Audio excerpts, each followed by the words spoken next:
All right, guys. So here we are. We're going to jump in here and take a look at using Excel for the homework. Okay, using Excel for the homework. Guys, look what we have here. Conversion, right? Between Fahrenheit and Celsius. It's a very common conversion. Okay, so what I've done is shown you guys what I would do. Okay, if I were doing this homework, take just a minute. Notice the formula here that's given to us for Celsius. Celsius equals 5/9 of Fahrenheit minus 32. So I went right here in this table and I put in F. That's like my input, right? My input into my function. Here's C, my output, 5/9 of F minus 32. On the left-hand side, I enter the Fahrenheit in degrees Celsius, the temperature in degrees Fahrenheit. On the right-hand side, I've put in the formula.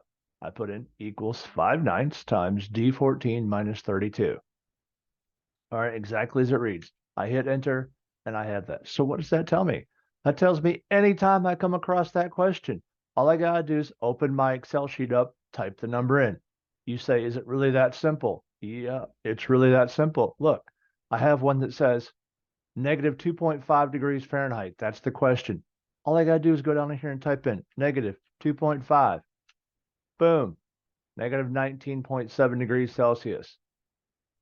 I'm done. Okay, I'm all done there. You say, well, what if I want to convert the other way? I'm glad you asked. Check this out, guys. What if I wanted to go and I want to give myself Celsius and get Fahrenheit back? So F equals 9/5 C plus 32. All right, there I go. There you go. The next one's yours, right? Just fill in anything you want. Suppose the Celsius is 0.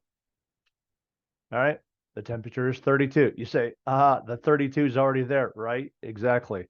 Because I copied this down, right? I copied this down so you could see the value. So if C is 0, F is 32. All right.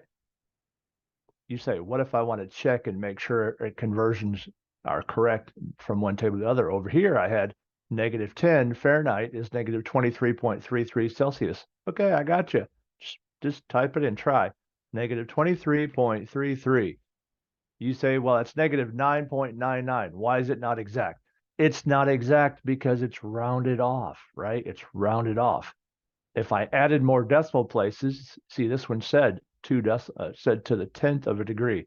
So it wants me to round it off even one more. Okay, let's round it off one more. How do I do that? You say, well, just highlight the whole table, highlight it, take away a decimal place, right? Just take one away. And there you go. Now it's a 10th of a degree.